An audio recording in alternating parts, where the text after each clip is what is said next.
बालों में जटा, माथे पर चंदन का टीका, हल्का मेकअप और गले में स्फटिक की माला। महाकुंभ के पहले दिन पौष पूर्णिमा के मौके पर संगम तट पर साध्वी के भेष में पहुंची एक महिला की तस्वीरों ने सोशल मीडिया पर सनसनी फैला दी है। नमस्कार, मैं हूं वैष्णवी पांडे और आप देख रहे हैं डीसी न्यूज इंडिया की खास पेशकश ग्लैमरस साध्वी। जी हाँ, वायरल तस्वीरों और वीडियोस में महिला को सबसे खूबसूरत और ग्लैमरस साध्वी बताया जाने लगा है। हर्षा रिजाड़िया नाम की इस महिला की होस्ट हर्षा नाम से बनी इंस्टाग्राम आईडी पर उनकी ढेरों रील्स हैं, जो उनके नए रूप के सामने आने के बाद से अधिक चर्चित हो गई हैं। इन्हीं में से एक वीडियो ऐसा है जिसमें वे माथे पर टीका, चंदन लगाए और गले में स्फटिक की माला पहने बैठी हैं और अपने फॉलोवर्स को कुछ बता रही हैं। इस वीडियो के सामने आने के बाद उनकी काफी चर्चा हो रही है। वहीं हर्षा ने महाकुंभ में डुबकी लगाकर अमृत स्नान के बाद मीडिया के साथ काफी बातचीत की है। इस दौरान उन्होंने अपने वायरल होने से लेकर साध्वी कहे जाने पर खुलकर अपनी बात रखी।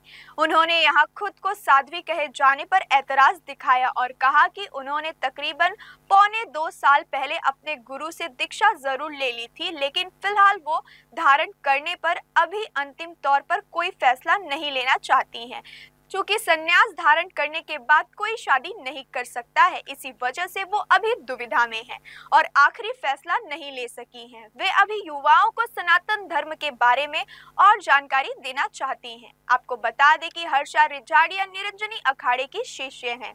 उनका जन्म यूपी के झांसी में हुआ, बाद में वो एमपी के भोपाल में शिफ्ट हो गई। हर्षा के माता पिता आज भी भोपाल में ही रहते हैं। वहीं हर्षा ने काफी टाइम तक मुंबई और दिल्ली जैसे शहरों में रहकर काम किया है। हालांकि बाद में उनका मन अध्यात्म की ओर मुड़ गया। पिछले काफी वक्त से वो उत्तराखंड में रहकर साधना कर रही हैं। कम उम्र में साध्वी बनने के सवाल पर हर्षा ने कहा कि भक्ति या साधना के लिए कोई उम्र नहीं होती। जब ईश्वर की और गुरुजनों की कृपा होती है तो सब कुछ हो जाता है। ये पूछने पर कि पहले आप इंस्टाग्राम और अन्य प्लेटफॉर्म पर वायरल थी, लेकिन अब साध्वी रूप में वायरल हो रही हैं, तो कितना अलग लगता है। इस पर हर्षा ने कहा कि मुझे लगता है कि यह सबको अच्छा ही लगना चाहिए, क्योंकि अगर कोई सनातन से जुड़कर सनातन की बात कर रहा है, संस्कृति की बात कर रहा है, तो इससे अच्छी क्या बात हो सकती है। कुछ लोग ट्रोलिंग करते हैं, ऐसे लोगों के लिए हर्षा ने कहा कि मैं उनको पॉजिटिव में नहीं ले रही हूँ, मुझे कुछ खास फर्क नहीं पड़ रहा है।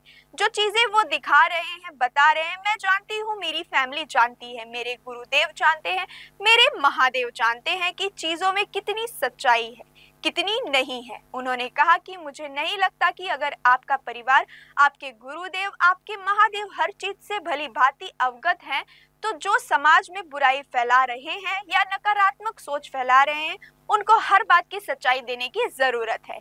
किसी की भी लाइफ में कभी भी चेंज आ सकते हैं। जब आस्था आपको बुलाती है, जब धर्म बुलाता है, जब आप संस्कृति से जुड़ते हो, जब आप भक्ति भाव में जाते हो, उसका न कोई रंग रूप, न कोई जेंडर होता है। इंसान कभी भी जुड़ सकता है, इंसान का भी हृदय परिवर्तन हो सकता है।